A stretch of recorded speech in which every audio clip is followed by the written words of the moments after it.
Hi everyone, my name is Tori Dactyl and I am the Dungeon Mom for the Campus Chronicles D&D campaign. I'm going to be giving you an introduction to the University of Andorra, the map that is laid out for the campaign, as well as an introduction to the party as it transitions through the campaign, and some session summaries that give you an insight onto how the party has progressed in the campaign, which includes pictures of various NPCs and amazing art drawn by Z, who plays in our campaign. I'm going to drop their links down below, so make sure to check them out. All right, with any further ado, let's get into it. So this is a picture of the map of the University of Andorra. It includes various places that the campaign takes place in. Some notable places are the various dorms. We have here over at 19, we have the College of the Arcane dorm, which includes dormitories for students who are in sorcerers, wizards, basically any sort of mage. There's some extra precautions built into their dorms in case, we have a wild magic sorcerer who decides to accidentally set things on fire because they tried to heal someone with a spell, and things like that. So that's one of the dorms. We have number 20, which is College of the Spirit. This is typically where we have our clerics, our paladins, druids, all live in that dorm. We have a special dorm for bards only, number 21, which is a townhouse. Built specifically for bards. There are some like noise-proof rooms for rehearsing and practicing with their instruments, as well as built-in equipment, sewing,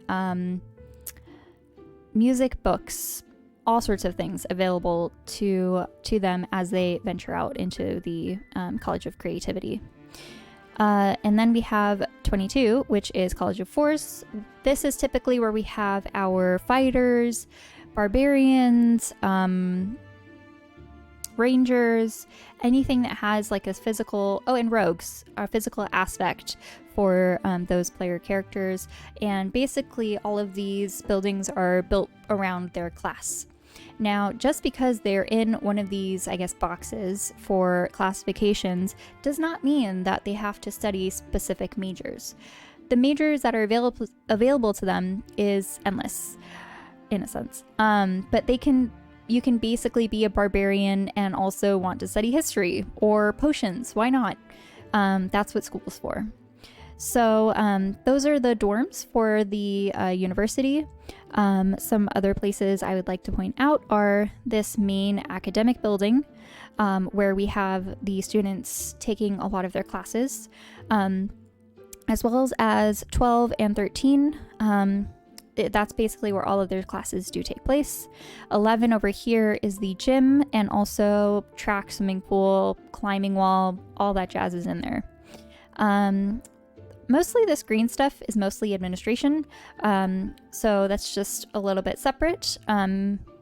14 is a building mostly for bards, where they have their bardic classes, and as well 15 is the arcane theater. 29 is a very interesting thing. It's our geothermal machine, which helps power the school. The University of Andorra and the campaign setting is in a modern fantasy world where solar punk-esque things reign. There's lots of green energy that helps power not only the school but the whole city. Interesting machines that are built connecting plants with wires so that solar panels aren't really needed. And because this is a university, we do have two options for dining halls. We have one over here, 18, which is the Discovery Dining Hall, also nicknamed Disco. And then we have over here at 23, Progress Dining Hall, nicknamed Progress. But our party likes to go to Disco a lot more. I'm going to introduce the player characters that are in the party throughout the campaign. We've had a couple changeovers. So I'm going to introduce all of the characters that were in the campaign, as well as kind of just give an example of how long they've been in the campaign for.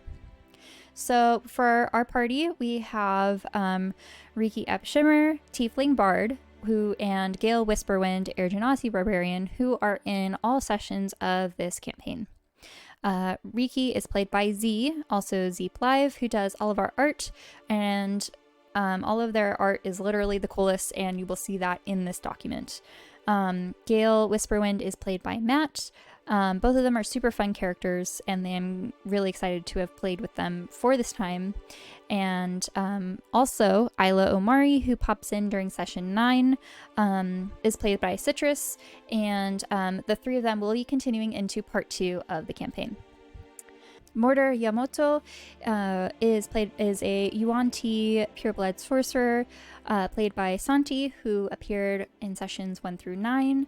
And since we have only our VODs starting at session 6, you will see him in the session 6 and 7 videos. The last time his character makes an appearance is in session 9, which Mortar leaves the university. And then we also have Elzina Native, who is a wood elf druid played by Queen Sketches, and she appears in sessions 1 through 22. In this document, you can also find links for different things. We do have a campaign wiki, which actually has a lot of information on our episodes, links to all the VODs, session summaries, also all of the information on NPCs and players in each of those sessions, and also NPC lists, important information, magical objects, diseases, etc., that appear in the campaign. All of the VODs for my YouTube are also linked onto here, and a link to join our Discord if you're ever interested in joining us and seeing kind of like behind the scenes stuff. All right, we are going to get into the session summary portion. Typically, session 0 happens. There usually is not any like RP, but I decided it would be fun to include this for 2 players, just to give them a snippet into what role-playing would look like, what basic checks and things would look like for what they would want to do with their characters, just to give them a introduction into D&D. The short version of the Canvas Chronicles D&D campaign, Part 1, is summarized in this timeline. The fall semester takes place in 1246 PC or post-convergence. Move-in is on the 3rd of Eliosis. The party moves into their dorm rooms and meets each other. They have their first text from Gossip Goblin, first party in the Night Forest, which the fight is between the party and Blaze and his friends. The next day, the 4th of Eliosis, Blaze is missing. Austin, Blaze's best friend, can't find him anywhere. The next day after that, the 5th of Eliosis, the party is wandering around the Night Forest when an earthquake occurs, and the party falls unconscious. They all receive various dreams and visions. The following day, the 6th of Eliosis, the party is found and brought to the health center where they wake up. They later investigate that area and find a large concrete tower operated by the government. The 7th of Eliosis, Isla joins the party, and they decide to break into the tower. They find a research lab with a portal to the Shadowfell, and Blaze in a pod. They bring him back to campus to their dorm rooms. First day of classes take place on the 8th of Eliosis, where there is a news report that Blaze is missing. The party finds an unusual black spiral pattern on Blaze's chest, and shadow creatures begin to attack on campus. The next day, the 9th of Eliosis, FBI are questioning students about Blaze. Campus security has tightened. Black ooze appears from the sink trying to attack the party. The prophecy is revealed.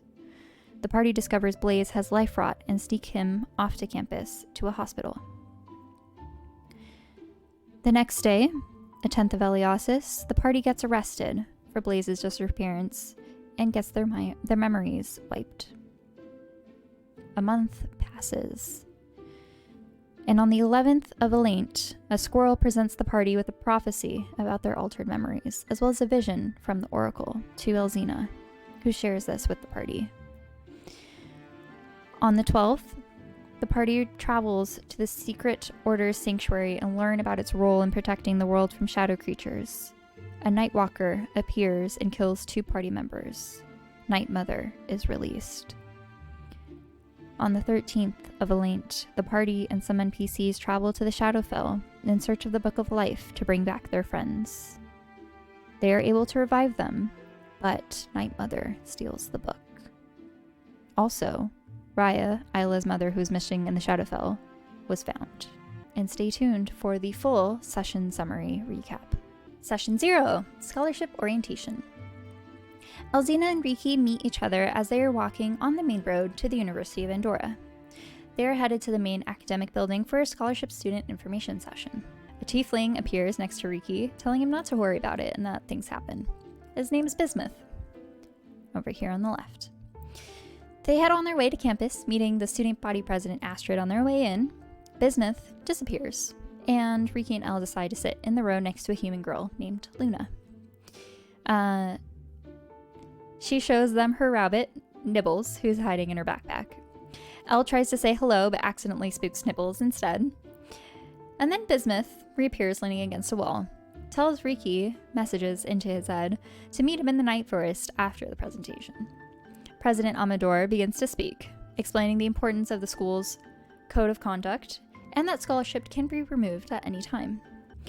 Riki walks a bit fast to catch up with Bismuth in the forest and is seen smoking.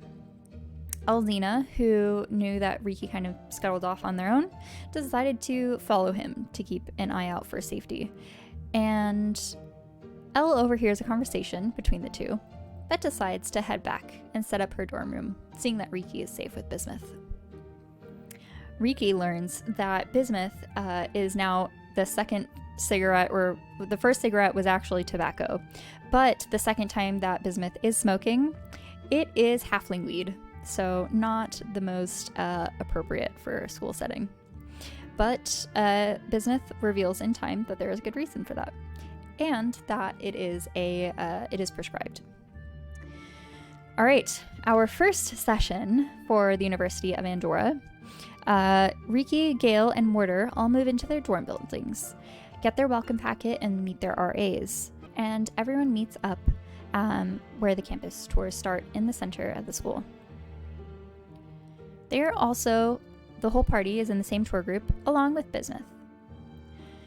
They are all introduced to the tour guide, Emma Starcraft, who is a short human woman who is a witch studying technomancy. Everyone learns that Bismuth is a psychic major. Everyone gets a tour of campus, learning where their classes are and a brief history of the school. They made it back to the courtyard, got a bag lunch with various sandwiches, food inside, as well as a magical cupcake. Cough, cough, no one used. And then everyone on campus gets a text on their spell phones. A mysterious threat about exposing secrets. Signed, Gossip Goblin. Looking around, people are freaking out. The party notices that there is a goblin who runs off. They meet them and learn that his name is Deke, a very pompous guy worried about Gossip Goblin exposing his secrets after a professor was fired from a Gossip Goblin text last year. Working together, the party followed clues. The party head to the Tempest Library, where Riki befriends the librarian, Mrs. Wormwood, and finds the clue under the dictionaries. He feels awkward asking for help and ends up checking out the book. Everyone gets a text from Gossip Goblin that the scavenger hunt is over, but more secrets are to come. And then here are some pictures of the group. We have Gale, Riki, and Elzina. Session 2, Fight in the Night Forest. The party heads to their respective departments for the major presentations, running a little late, ending up missing the first 30 minutes. Gale and Mortar sneak in the back for their presentation, unable to find a seat. Mortar tries to befriend the fire genasi in the back row, but just gets a smirk and a rude remark in return. At the break, Gale takes out a juice box from his lunch and slurps on it very loudly, angering the fire genasi, Blaze. who challenges him to a fight in the Night Forest. He tells Gale to bring his best crew, and that Blaze will bring his. The fight will take place in the Night Forest at 10 p.m. during the move-in night party. Bismuth kind of confides in Riki a little bit about his past, and hoping that they can be friends. At the Night Forest party, our party sees Austin at the beer cooler, who hands a beer to Gale and charges the rest of the group 5 gold each. They see Blaze, who taunts everyone before the fight, and are introduced to the rest of his crew. Blaze, Austin, Rain, and Joni. During the fight, it starts off strong, with Elzina summoning a bear and transforming into a wolf. The group puts on a very strong first attack, but Blaze combats it with his extra fighter feats, and Rain releases magic from above as she flies into the air. The fight is very intense. The party is able to defeat them, and the other group runs away into the forest.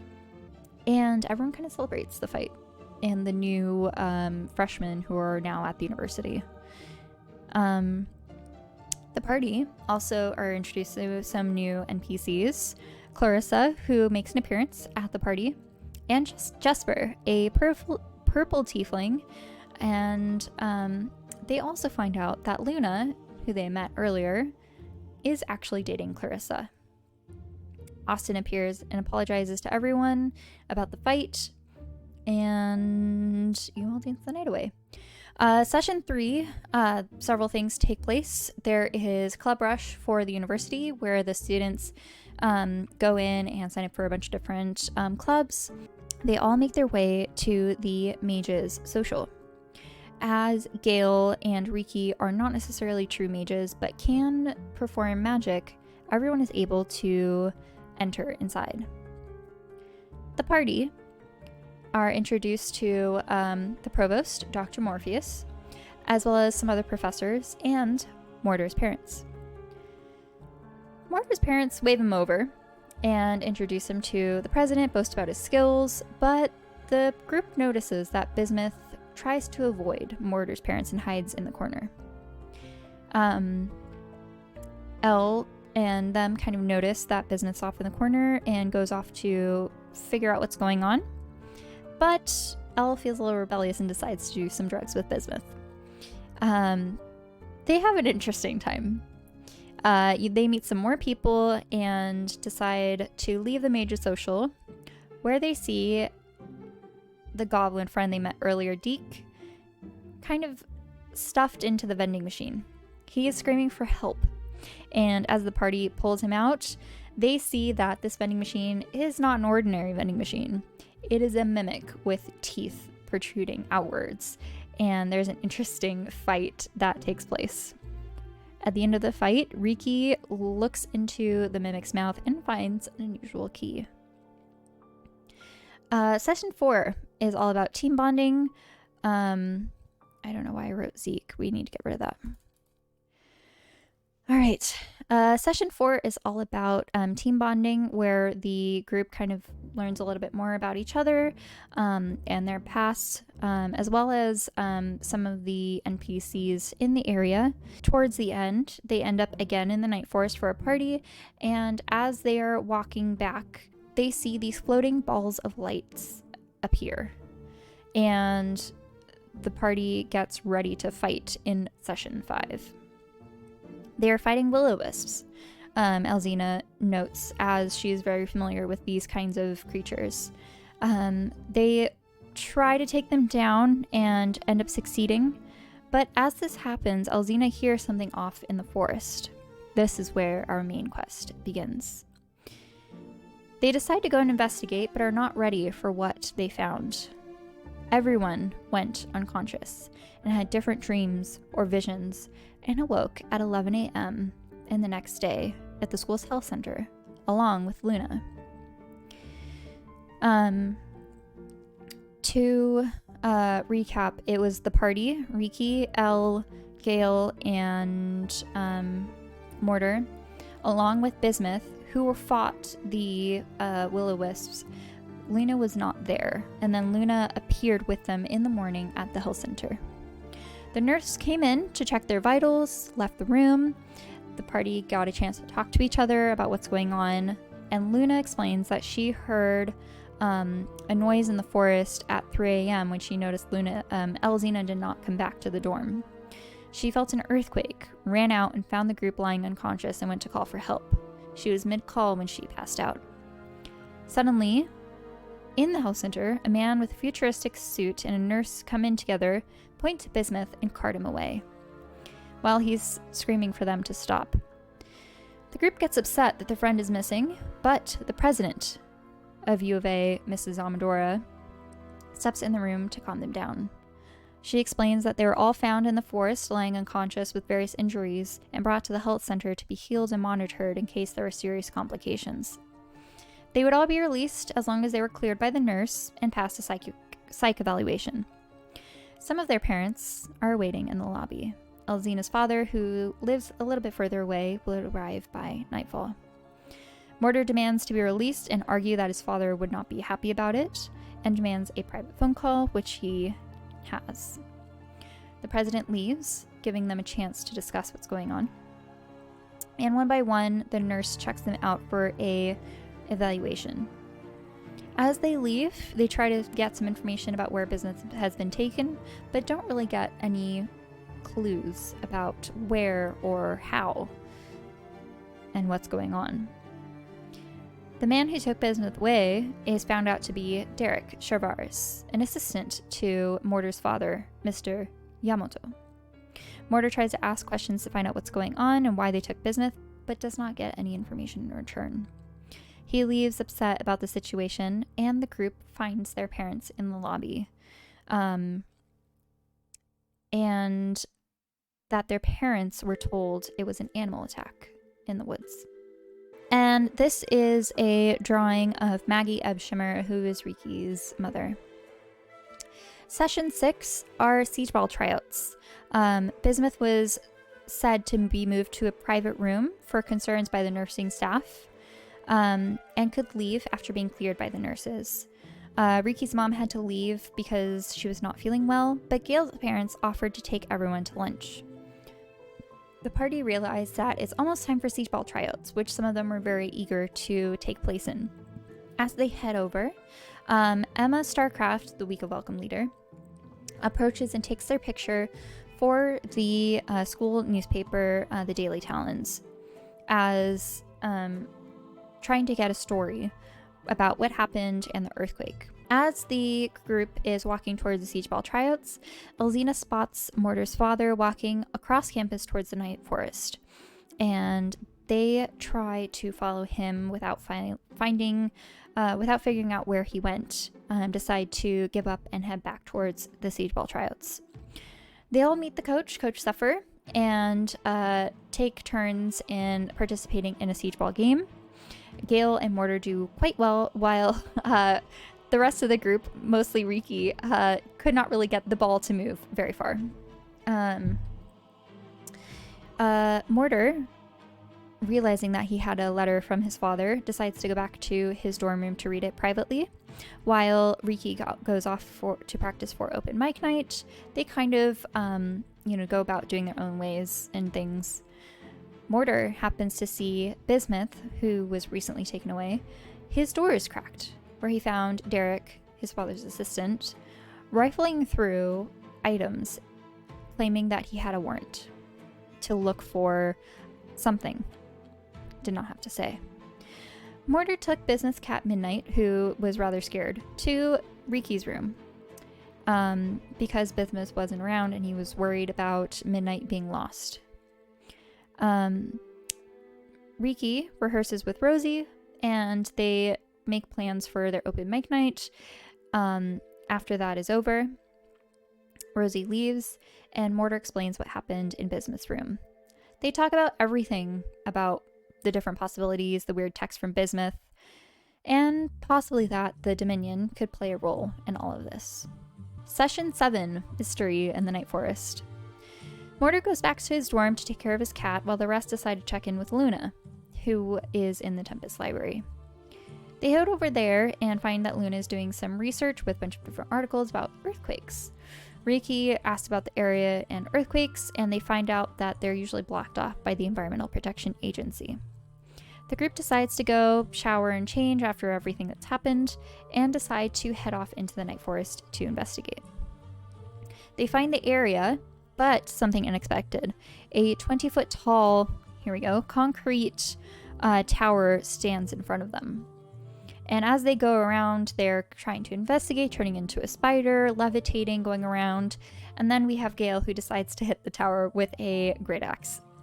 This sounds an alarm, and government operatives head out of the tower in kind of like a perimeter to secure the area and figure out who are these people and telling them that they need to leave. They leave and kind of get their bearings and all go off to open mic night, where Riki and Rosie perform and win. And they get a gift card for the Nest Cafe. In the morning, they all meet up at Discovery Dining Hall for breakfast, where they find a crowd of students crowding around a table. And in the center, they find Bismuth, acting very different, confident, and explains that he was given a ring by the health center to help control his psychic powers. And he was initially flagged at the health center for being depressed. Riki is now very awkward at Bismuth, who's very overly confident and flirtatious. Session 8, Dueling Team Tryouts. Mortar received a phone call from his parents that he needed to leave. The rest of the party went over to the university gym, where they had dueling tryouts. And that is where they met Isla Omari, who appeared and joined the party. Comes off very flirtatious with the group. Then they go to Lockwood Hall for a student government meeting, where they meet the students in the student government and make plans for which committees they want to be a part of. Session 9, Uncovering Secrets. Elzina leaves the party to meet up with Luna in the library, and the rest decide to head to the dining hall for early dinner. Have a very interesting time with Isla, who likes different food combinations, and in the end decide to head back to the box, which they have now called the tower, in the night forest.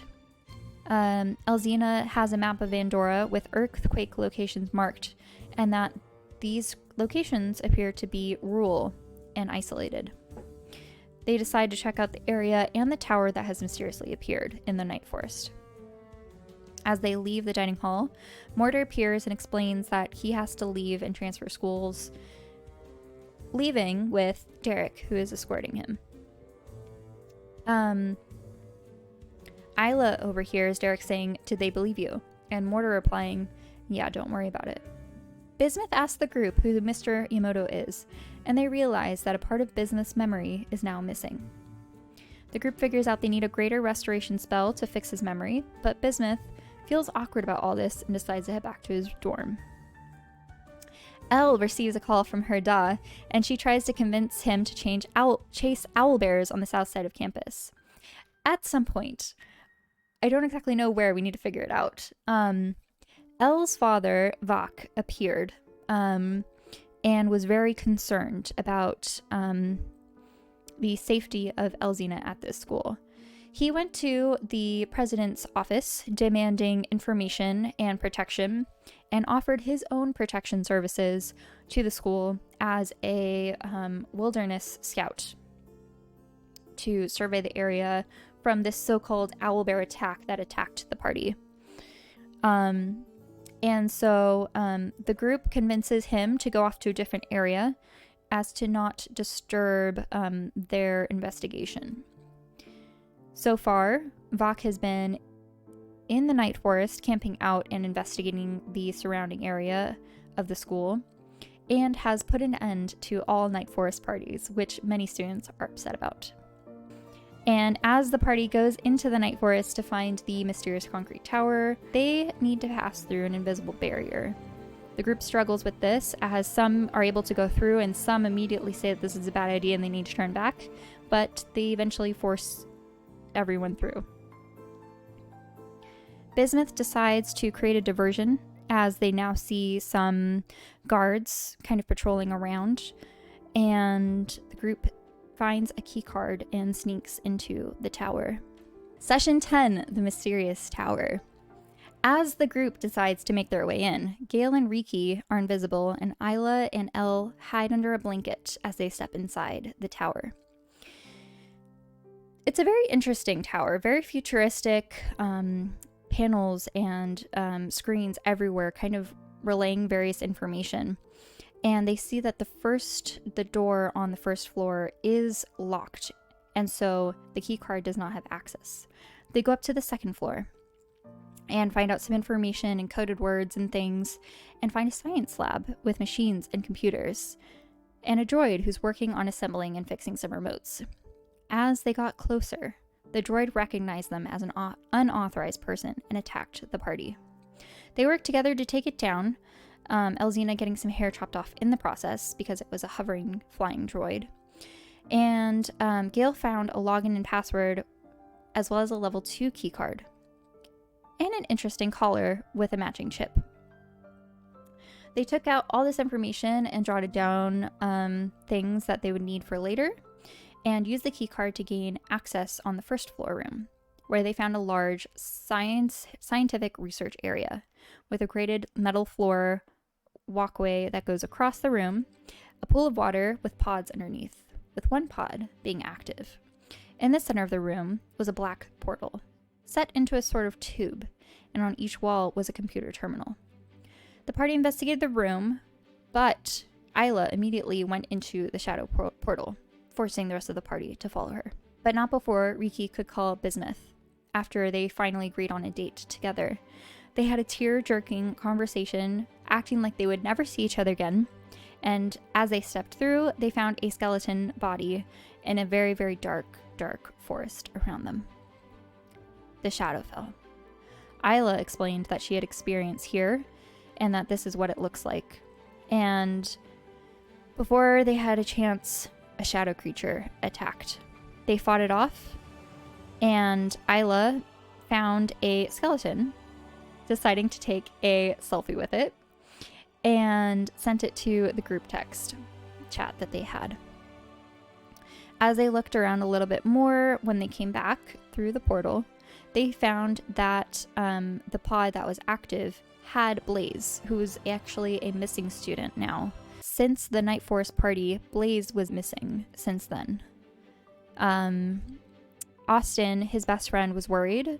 No one else seemed to be, until the party found Blaze in one of the pods, very similar to a Bacta tank. He was wearing a skin-tight kind of like suit with tubes strapped to him, and they managed to take him back to the dorms.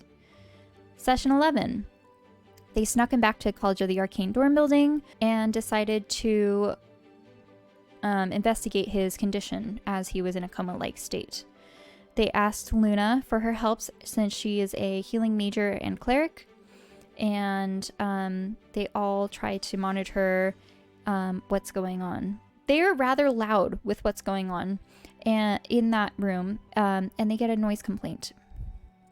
The party manages to sneak back into another dorm room and avoid getting caught by Astrid, the RA. They tell Austin and Joni, who show up very, very concerned, and Austin agrees to watch him over the night, and the rest of the party gets some much, much needed rest in time for their first day of school. As they head off for classes, they go off and do different things. They also find out that there is now extra security measures at the school where they have to scan their IDs to leave and come back. Gale tries out the collar that he found in the research room and discovers that his dog, Cooper, can talk through an app if he has it on. Isla learns that her professor, Professor Green, is not teaching her class anymore, and that Dr. Morpheus, the provost, will be filling in. Gale later makes the connection that Professor Green could have been the login that he got from the tower, the box. Session 12. Shadow creatures attack. The party goes back to check on Blaze. Joni, who was watching him, is excited to leave the room, and they all agree to stay and watch Blaze together. They had an idea of telling Rain, who is Blaze's current girlfriend. The group agree and explain Rain the situation. And she's completely distraught the second she sees him, and then kind of gets over it and watches Dragon race on Spelltube. They all kind of go about doing various errands. They also find an article that Blaze is now a missing person, announced on the news. And Luna, as she goes back to investigate his condition, finds that there is a odd black pattern on his chest that is seeping into his skin, pictured here. The group hangs out in the evening for a sleepover, hanging out, watching movies, studying together, whatever. And everything's fine until 3 a.m. While Riki is watching the room, he feels a sharp claw into his shoulder and a shadow creature attacks. Everyone wakes up and fights 2 more shadow creatures, and at the end of the fight, they quickly run away to business room as they're being quite loud in Mortar's room. So then they check over time and see that Blaze's markings have gotten bigger. So it was about this size, and then it progressed larger and larger and larger, kind of taking over his whole chest. Session 13, Cliffhangers. As Gale heads to class early, he sees more FBI walking around campus asking people questions. He overhears the word wandering, escape, and shadow in their conversation. While he's away, Blaze wakes up in Bismuth's room, coughing up black stuff, and throws up in the toilet. Luna checks him over and isn't able to tell much, but Gale comes back and monitors Blaze while the rest goes to class. Luna sees Remy and Clarissa walking out of Clarissa's room and hides behind Elle. The party now realizes that Luna and Clarissa, who are now dating, are now no longer dating, and that Clarissa has moved on rather quickly. After class, the group decides to get Blaze some pizza and some food, as he probably needs a lot of food at the moment since just waking up from a coma. And they sneak out 3 pizzas while Isla fails a TikTok dance. I'm going to insert a picture somewhere here because this is a really funny picture. I have a few points to spend on hydration. Oh god. So they're very excited about food. Then Gale sees Austin and Joni, and they apologize for not coming by later because the FBI questioned them. They warned the party that the FBI is going to could possibly look through phones, and everyone decides to erase all of their texts and pictures, just in case. After class, the FBI is now looking for people. Riki sees them by Bismuth's building, and the FBI brings in several people for questioning, including Bismuth and Rain. Riki warns the group about Blaze's investigation. Bismuth should go downstairs so the FBI don't come up to the room and see Blaze. The party comes up with a plan, and then they hear noises coming from the bathroom. Black oozes emerge from the toilet and the sink, and they fight these oozes, now crawling across Bismuth's dorm room. They realize that these shadow creatures are possibly prioritizing Isla as a target because of the time she spent in the Shadowfell. Elle returns with some information about the shadow creatures that she learned in her investigation in the library. Session 14, The Prophecy. The group received an email about jobs they applied for, dueling team results, and siege brawl team results. They explain that Bismuth, that they saw Gale getting questioned by the FBI and was led off campus. The group decided it was best to move Blaze now that things were getting more serious with the FBI's investigation, and should try to move him at night off campus. Elle heads over to her Da, who is now working at the cafeteria and was able to get the group pizza for Blaze. And his faculty housing situation in his suite room that he gets. She explains the whole situation with Blaze, which gets very awkward, as she kind of also accidentally comes out to her Da. And they kind of get a little tipsy over some whiskey, shouting, "Fuck the government." Vok very on board with helping his daughter and her new friends. He points to the window and says that the university wall is a short distance and he can use some rope to help them sneak out. He also explains a prophecy that she was given a prophecy by the oracle and what it means, and that this is the real reason why he came to school and is staying so long, that he is worried about her. The party all learns that Blaze, while he is eating lots of food, is not sustaining any of the hunger in him. And Luna comes revealing she paid a hacker student to do some research on the dark web and found out that Blaze has something called life rot, which is a half disease, half curse. There are only a couple records of this where people slowly lose health and weakness and eventually die. No known cure, very similar to cancer, and is rumored to be caused by a powerful undead or shadow creature, only could potentially be removed by killing the creature that placed it on them.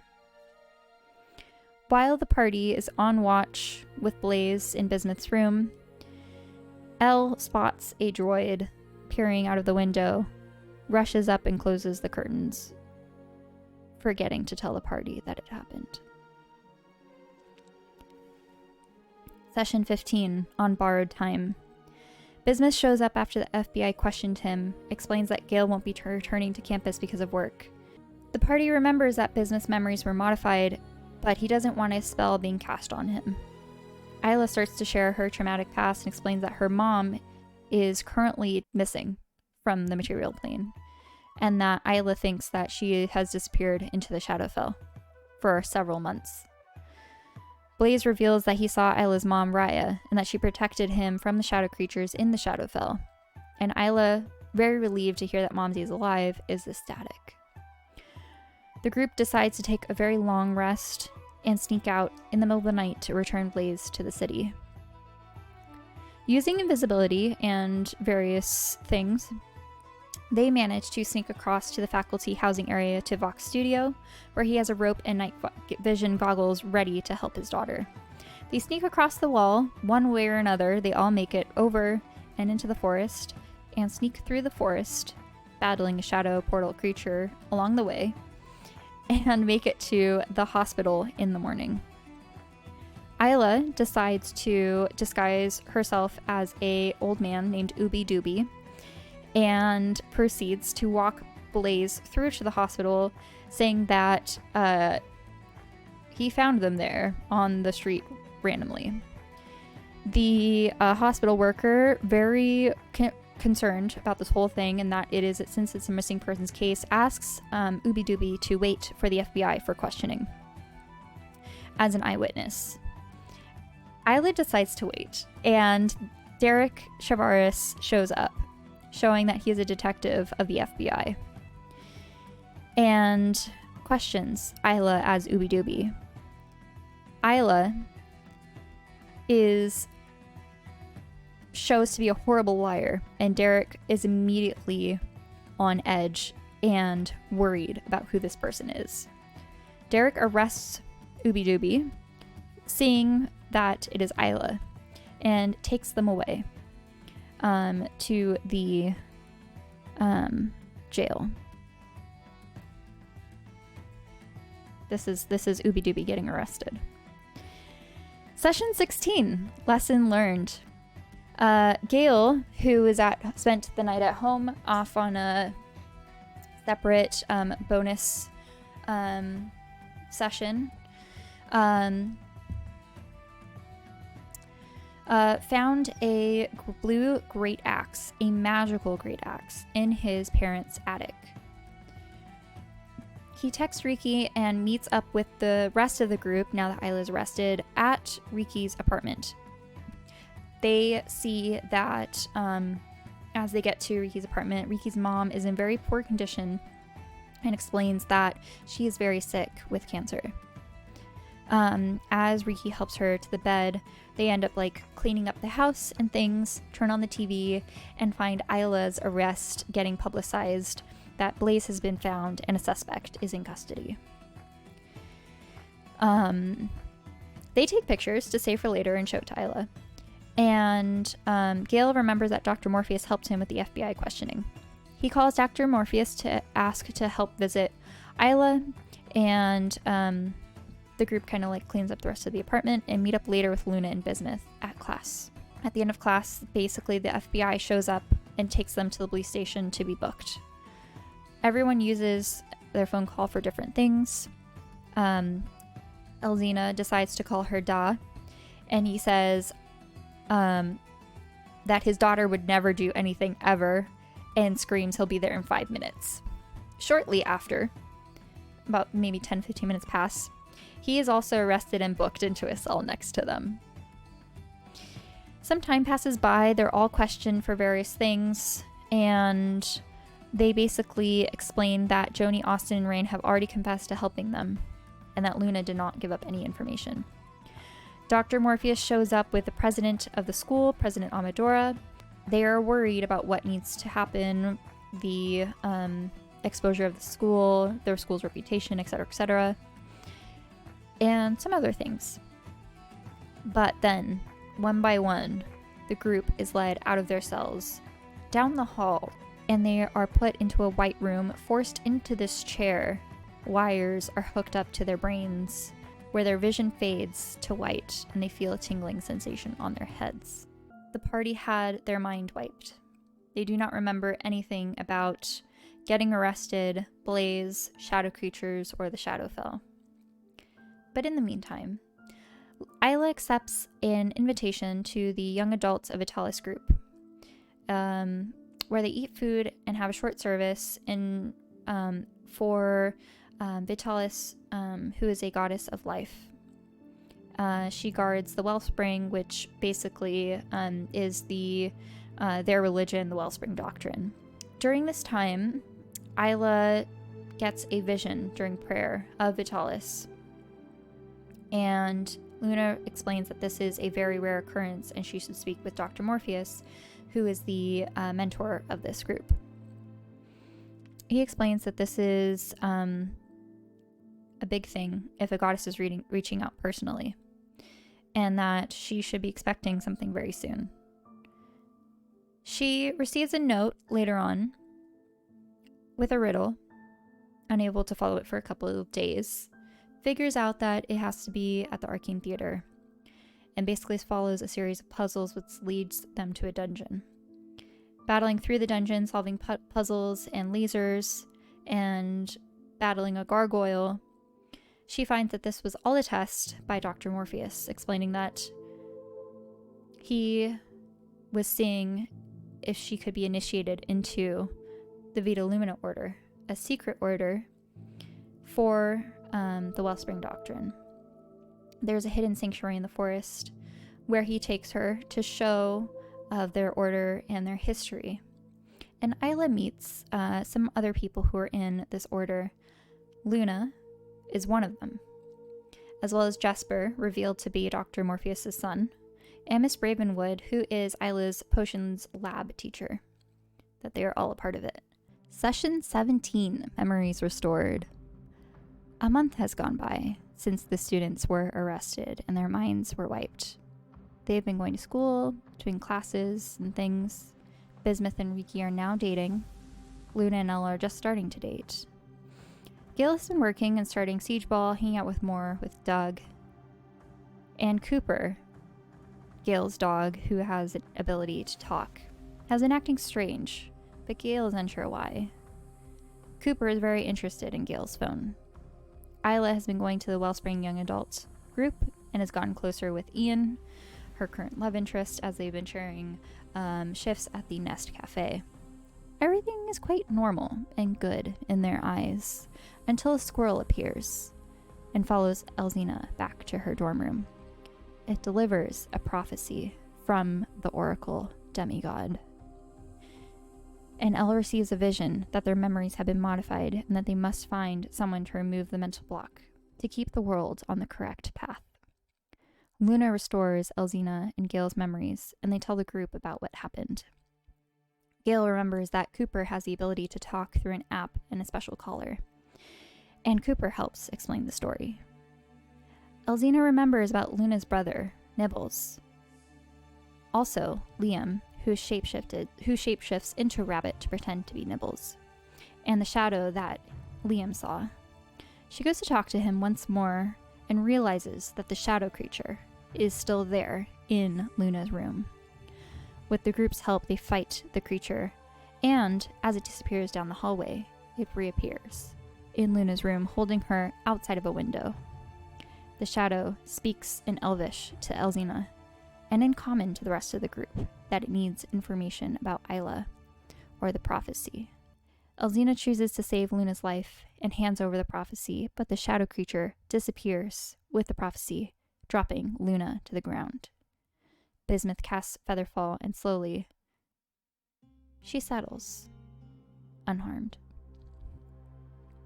Session 18. Love is in the air.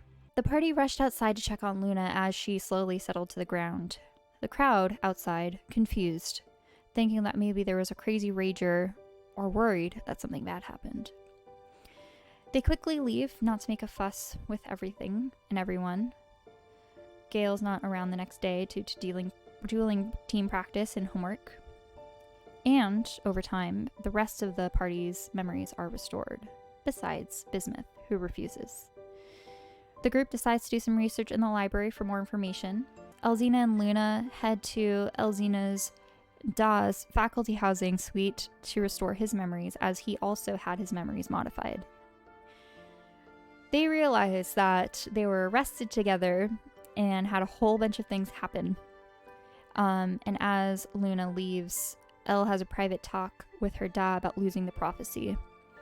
He's very upset about this, that their sacred community is at risk. The prophecy is at risk, and the oracle is at risk. Especially that the shadow creature was aware of the prophecy. He's also concerned as to why Elzina has not asked Luna to be her girlfriend since they've been dating for some time. Elzina agrees that it is time, and she asks Luna out. Session 19. Tension building. Riki talks to Bismuth about wanting to restore his memories, but he is adamant about keeping them the same. As Elle and Luna finally have their first kiss, they notice Detective Derek Chavaris, Mr. Yamato, and President Amadora walking and talking with each other, knowing that the three of them together always have very secret, cryptic conversations about things involving them, potentially the Shadowfell and some other organization. Elzina texts the group chat and spiders her way into the building to scope out what's going on and find out that they go into room 215 upstairs. As they go upstairs together and manage to break in, the group finds an unusual green dust residue on the door handle, which Isla decides to lick. As they are leaving the room, the group quickly hides around the corner, and they overhear, "Perhaps we should bring in the provost." No, we can't involve too many people. Did you find the next site? We must move quickly." The party decides to go to Isla's room, where Elle receives the full prophecy via Squirrel. Each time she received a prophecy, there was a new addition added onto it. This time, 3 parts, the full prophecy. Elzina shows the second part of the prophecy, but not the third, not ready to reveal with everyone. It says that there is a betrayer, and she is worried that someone in their group would betray them. She suspects Isla, and there is a full conversation about why she can't trust her and that there's something hidden, and the group backs up Isla, saying that there's nothing wrong and Elle is just imagining things.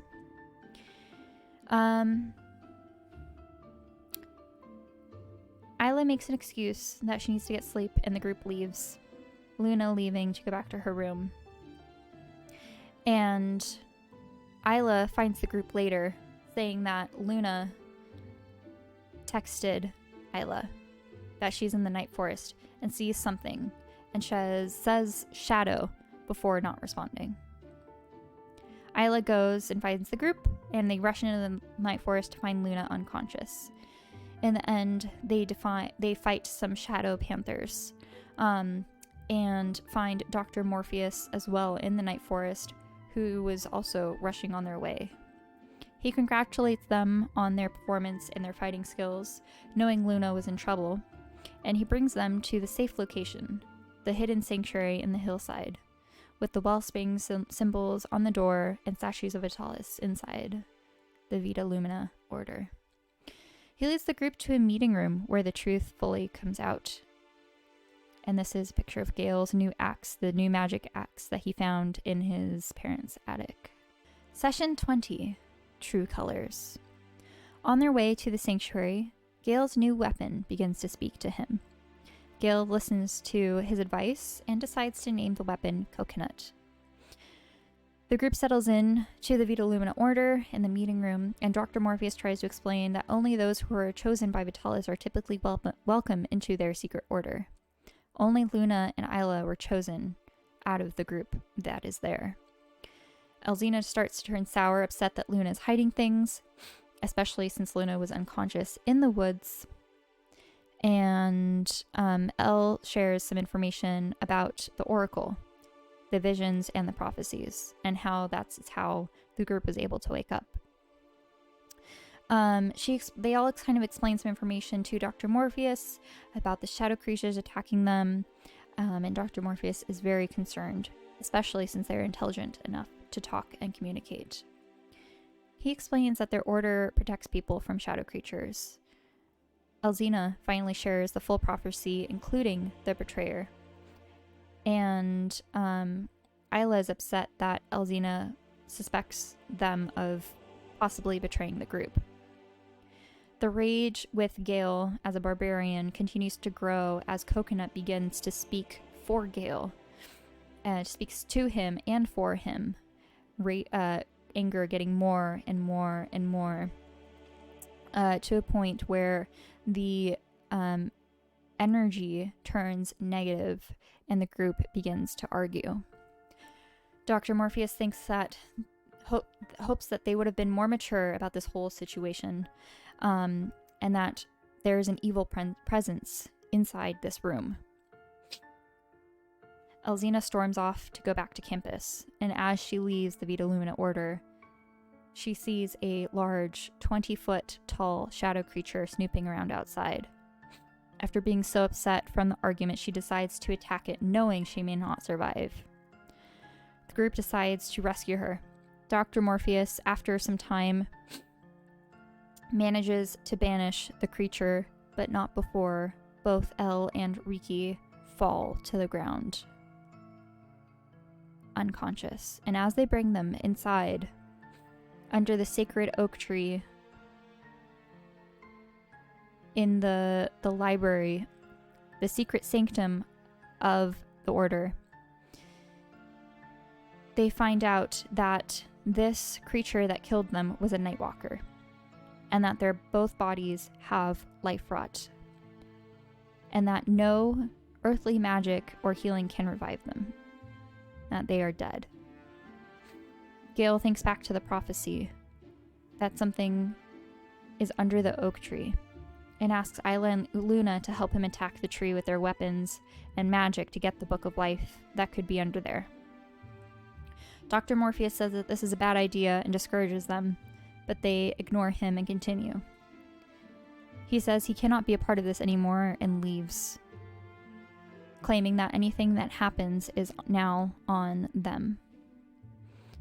As they find a book under the tree, Luna grabs it, but it does not heal their friends. Instead, it released something dark. Someone. Night Mother. A dark womanly figure, she thanked Luna for her help. And Luna said, "Yes, Night Mother," disappearing together, leaving the party alone, revealing Luna to be the betrayer. Elle and Riki go to the in-between and speak with different deities that their journey is not over, but merely at a resting point. Session 21, the Book of Life. Isla realizes that Luna changed when asked to help with the book. Her and Gale work to get their friends out of the sanctuary, where Dr. Morpheus was guarding the front door from more shadow creatures. They carry them back to campus, where they meet Bismuth and Vok on the way. And they share information once they get to Dr. Morpheus's apartment about what happened, how their friends have fallen, and potential ways to reawaken them. They realize that potentially the book was not here, but in the Shadowfell instead, thanks to a second prophecy that Vok received from the Oracle. As they rest at night, Vok felt an earthquake, and in the morning, the group looked at its location, with the help of Ian, to a spot in the Night Forest, where the students liked to party. Isla drops off a letter to Ian and ends up confessing to him in person her feelings before leaving. Isla also learns that from Clarissa that Jesper hasn't contacted her at all since the party last night. As they make it to the earthquake point, the group finds 10 people lying dead on the ground, with a dark portal in the center, almost as if they were blasted away. The people they do recognize are Austin, Joni, Deke, Rosie, Seb, and Jesper. Isla casts Speak with Dead on Jesper, and they learn that Night Mother and Luna were there. Luna was being ordered around by the other woman, and the last thing they remember was a spell and a boom, where they were blasted. Once they go through the Shadowfell, they find some more shadow creatures, which end up running away, and the group runs into Isla's mom. They have a very bittersweet reunion after Isla's mom was trapped in the Shadowfell for 2 months. And Isla claims that Vitalis has been helping her, hiding and protecting the sanctuary in this plane. The group goes to get to the tree to get the Book of Life. Cooper barks and explains that he is drawn to it, and that Cooper is allowed inside to the book. Session 22, Night Mother. The group gets Riki's arm inside and manages to bring him back to life, but his hair changes from black to white, and the scars of the life rot have also faded into a white spiral pattern. They try to bring Elzina back to life, but she appears to be in a coma-like state. Stable and alive, but unresponsive. Vok prays and discovers that her heart is not ready to return and decides to take her home. But as they turn to leave, Night Mother appears with Luna, who stands calmly at her side. They are there to take the book and ask the party to kindly hand it over before anyone gets hurt, but they do not agree. She targets the adults, taking them down quickly, and the party tries to fight back, missing every single attack almost as they try to fight. She ends up mind-controlling them to sit calmly at the base of the tree as she takes the Book of Life and flees the area with Luna. The party, 8 hours later, comes back to consciousness as Dr. Morpheus wakes them up, and they all head back to the university. Everyone fully healed and alive, but Raya discovered to have life rot. Once they go back through the portal, they find that the dead bodies that were laying there before are now missing, and that only a couple hours have passed since their visit to the Shadowfell. Vok leads the party to head back home with Elle's body, and the group kind of heads back to campus. Isla receives a text from Ian about thanking her for sharing her feelings, but that he needs time to process. Isla spends time with Momsy. Gale heads back to his dorm room and runs into Austin and Joni, now both fully alive after being discovered dead only a few hours before. Isla helps bring back Austin's memories. Gale and Isla find out that Austin was the one who told the FBI about the party rescuing Blaze, because they threatened his family. Riki and Bismuth run into Jesper, also fully alive. Bismuth apologizes for not being supportive of Riki and mentally fights to tell him that he wants his memories back. Isla and Gale come over, and Isla restores his memories while Gale tackles him. Bismuth passes out, stable but unconscious. Gossip Goblin sends the group a text telling Campus that a rabbit is on the loose. The group finds out that this is Luna's rabbit, and the party sets out to find him and rescue him before Animal Control does. They find him in a bush and bring him back to the dorm and discover that Luna's rabbit Nibbles is actually Luna's brother, Liam. He reveals that Clarissa and Luna were fighting and that Luna was acting strange and different, and there was an incident where Luna came back with blood on her hands. Liam is worried about this, and his dad not knowing where he is. Dr. Morpheus comes to collect Liam to find out about Luna's father and find a suitable living situation for Liam, unable to get into contact with his father. Riki goes to talk to Clarissa about her and Luna's relationship, but Clarissa is reluctant to give any information when they broke up because it was very toxic. And that is where we left off with campaign part 1. And part 2 is starting soon. There are so many questions left unanswered. Who is Night Mother? Why was she there? Why was she in a book? What happened to Luna? Is she still mind controlled? What happened to Liam's father? What about the Dominion that was mentioned multiple times? Is the government behind it? Is the government evil? Are the FBI involved? Etc., etc., etc. And why President Amadora, Mr. Yamamoto, and Detective Derek Chavaris are involved in these shadow creatures and earthquake appearances. We will find that all out in part 2 of the Canvas Chronicles D&D campaign, and I hope you stay tuned for all of that information.